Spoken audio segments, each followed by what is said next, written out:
voice acting, I do some on-camera acting, I do some stage acting, I do stuff.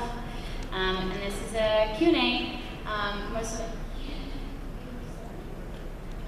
Most of my Q&As result in me rambling to answer your question with weird stories that are wacky and strange. So feel free to provide a Q and I will give you far more A than you ever wanted to know. There you go. Yes? I'm sorry, what? I am not, well, yes. I normally get all the pranks pulled on me, but I did pull a prank on Chris Sabat at a convention because he's like the ultimate prankster. If you've ever been to a convention where Chris Sabat is there, he likes to confiscate people's cell phones and take hostage their Facebook and post really inappropriate, awkward things as their statuses that make all of your friends on Facebook question your nature as a human being. So Ian Sinclair and I were on our flight to this convention, and he said, "Wait, your phone isn't locked?" I was like, "No, I don't really need to lock my phone, really." He said, "We're going to a convention in Sabbath, you better lock it." I was like, I mean, I don't want to worry about like forgetting my password. I don't want to do that. So we locked it, but we told Chris Sabat that my phone was not locked.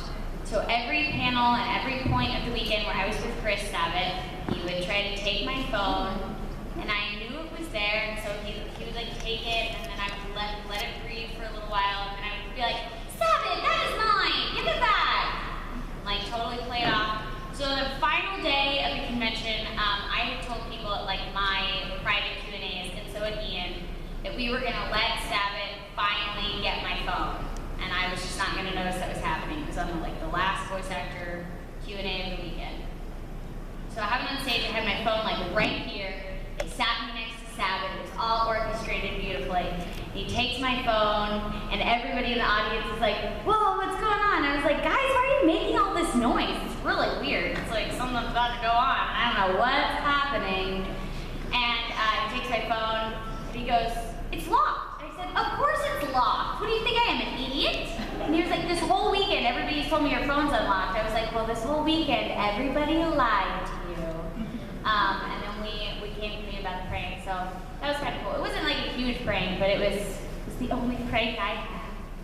So yeah, that was like the only time I pranked anybody, other than like just leaving bombs for people in like recording sessions, because if I'm recording first, I'll try to leave. If there's a funny one, if there's an opportunity for a funny line, we'll like leave a bomb for someone so that when they're trying to do their scene, if we can crack them up and then they can't focus, it's even better. It's more entertaining. Any other questions? Yes? Do you have any funny food stories? Every day is a funny food story. I'm trying to think of one that was recent. There's so many every day. Well, there was, before I got an iPhone,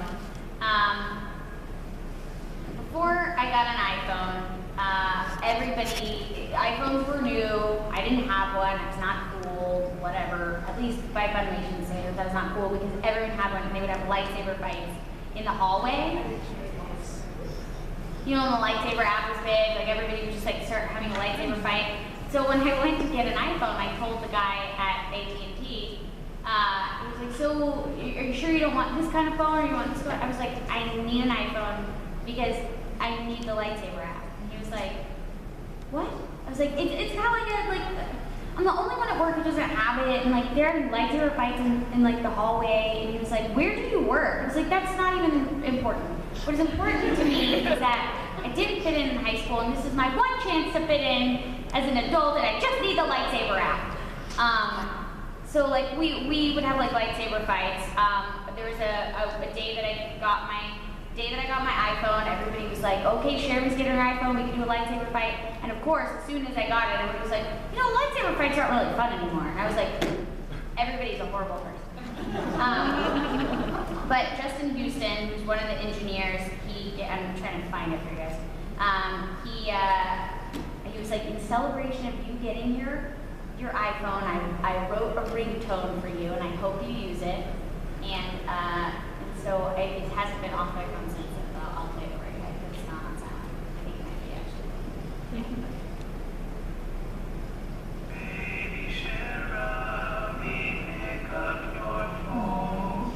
And it continues to sing Baby Cherami, pick up your phone incessantly, and it makes a lot of people really uncomfortable.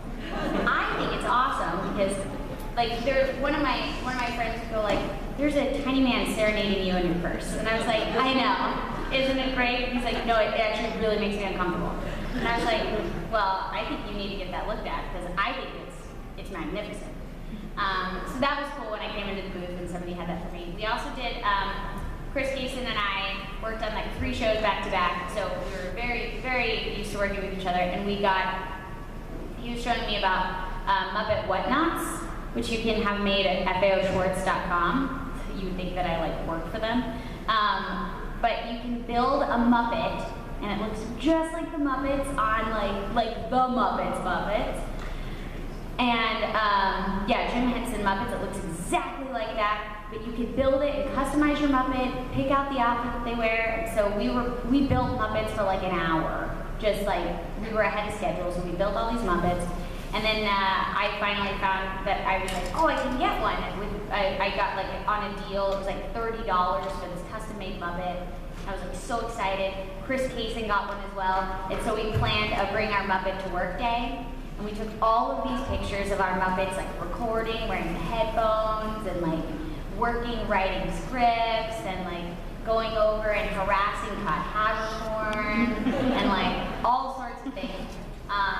So yeah, so we do a lot of things like that. I'm just trying to think of like any other crazy. It's like every day is a ridiculous, crazy day where I work. It's pretty awesome.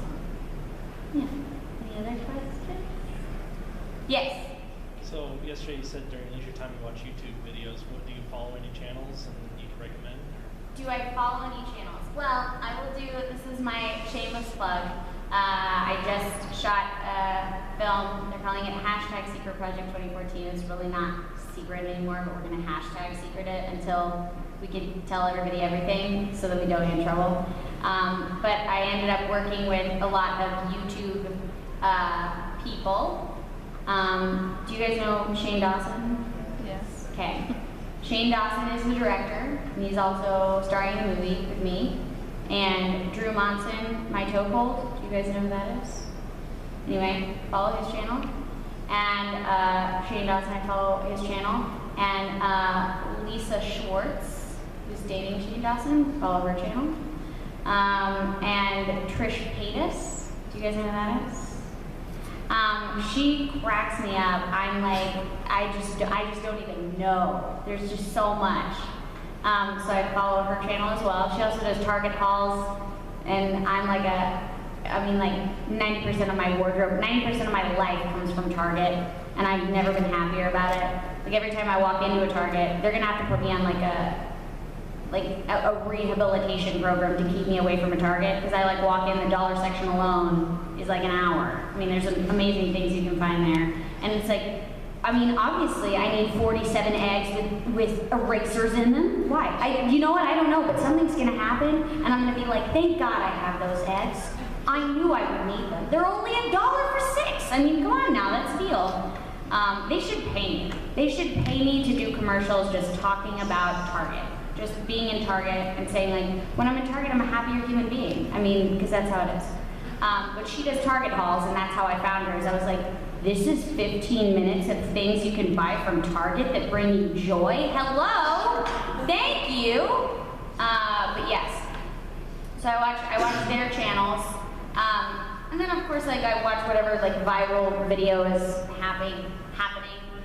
They were like, you should do a YouTube channel for yourself. I was like, nobody wants to sit around and watch me talk about stupid things. Not to mention, I would like watch a video and then, I mean, like I shot one video and it took 40 minutes and 3 attempts of 40-minute intervals to get a 5-minute video. So I was like, way to go, stupid. You sound like a moron. Delete it. Delete it. That's all it is. That's all there is to it.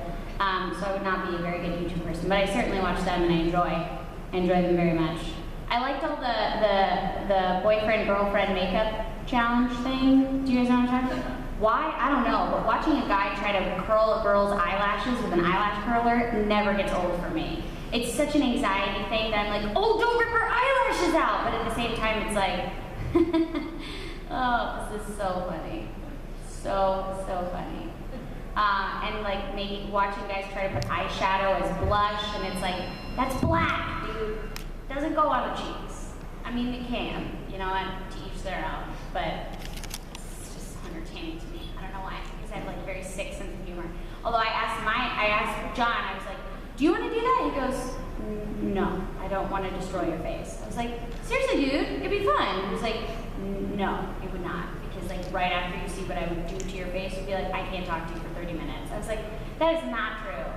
Maybe like 2 minutes. I'd be like, I just need a moment and I need to wash this off and then redo my makeup again, but beyond that, I think it'll be okay. Yeah, those are my YouTube situations. I think it's very entertaining. Any other questions? Yes? Is it fun playing the voice of Lucy from Fairy Tale? It's a blast. It's one of my favorite shows that I've ever gotten to work on, and since we've been working on it for so long, it totally is like a home, just being in that booth. I feel like that's like my booth home, away from home, and I love the director, I love the cast, I love her so much. When they had said that they weren't going to be making any more of the series in Japan, I was like, why? It's doing so well. Please don't make me say goodbye to her. Please don't make me say goodbye to her. And then they said, no, we're just waiting to do more of the manga, and then we're going to pick it back up. So I think it's premiering sometime next month, yeah? Do we have an exact date? But I don't care, as long as we get to do more of it, which I've been like asking around, and I think Funimation is ready to like, they put up like there's the production side, and then there's the, like where the voice actors are, and then there's the like corporate side where they do all the packaging and all the like logistical business things. And they put up a huge wall with all these badges in between. I was like, that happened probably because of me, because I would be like, hey, are we getting more fairy tale? They're like, we're working on it. I was like, oh, but when? When are we going to know for sure? They're like, we know you love the show, Cherami. I was like, oh, do you? Do you know? Because I don't think you know how much I love it, and I want to do it forever. They're like, we'll work on it.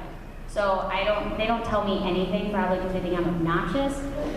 But it's just because of my deep love for the show. But yeah, I love her. I think she's an awesome blend of, the show is just a great blend of, there's some serious dramatic moments, like the movie. Did you guys see the Phoenix Princess movie? Okay, if you saw it, and did anybody cry when they watched it? You were supposed to cry. We were all crying.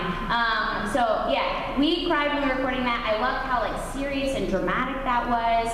And then we get to do wacky moments where like I'm telling Brady to keep his clothes on and like acting like a crazy lunatic person. It's just a perfect blend of the day. It makes me feel like there's another person out there, even though she's not real and she's animated, that I'm not that weird, because she's crazy too. So I really enjoy that show. Yeah. I'm glad you guys like it as well. Yes? Yeah, were you a fan of anime before you started acting for it? And if so, what are some of your favorite shows? Yes. I was very limited in my knowledge of anime, because all I knew of anime before I started working in it was like Sailor Moon, Pokemon, and Dragon Ball Z. And I loved all three of those shows. Specifically Sailor Moon and Pokemon. I played the card game, sucked at it, but I went to the library or the comic shop every like Saturday with my brother, and we did tournaments. I never played against my brother, just like I never fenced with my brother when I did fencing, because we have a very aggressive sibling relationship. It's great now when we go work out together. We have the best workout, because like we are like the guy who's doing, we do a surfing class. We'll be like doing the surfing class, and he will put us on opposite sides of the room. He's like, don't look at each other. Because like we almost killed each other and everyone else in the class, because we were like trying to like top each other. And he goes, just settle down. And he was like, your legs are half the size of everyone else in the class. They cannot be moving that fast. We're gonna kill someone. Stop it. And I was like, but he's moving faster. He was like, he's 8 inches taller than you. Settle down. So we are very competitive. That's why we can't play Pokemon together or really anything together. But yeah, I love Pokemon, I love Sailor Moon. That's why those are two shows that if I ever got the opportunity to work on them in any capacity, I would be so stoked, because it would be like my childhood dream full circle of figuring out what anime was and then getting to work in those shows that were my introduction to anime. But when I auditioned for Peach Girl, I was like, what is this? It's like an animated like soap opera. They were like, it's anime. I was like, no, there are no tiny little critters that make cute little noises and fit in little adorable balls. That's not what the show is, so it's not anime. And they're like, no, all of these shows are anime. I was like, stop it. But this is like a murder mystery show. He's like, it's also anime. What? Tell me everything. So then I found like all of the different subgenres and everything else, and I was like, people can watch, anybody can find one show in anime that they love. Anybody. I challenge anyone to find one that they don't love. And then I would be like, okay, find 7 more. Oh, you can't? You can't limit it down? That's right. There's 30 that you love, and you've only seen 30. That's right. That's how it rolls. But yeah, no, I love anime. I just didn't know much about it until it was very limited in my scope. Yes?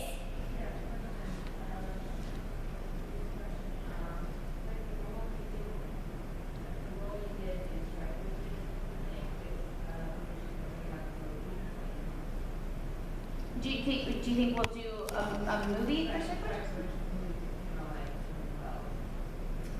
We did. I know we did season 1 and season 2, and I thought we did like a series of OVAs. I worked on Shrek, which was like years ago. I just remember we did a whole lot of it, and it was awesome. Oh, I hope we would get to work on it. I mean, from what I understand, it did well for Funimation, so it just it just depend on whether or not they got the rights to it. Because I know all of the voice actors would totally be all for coming back to record more.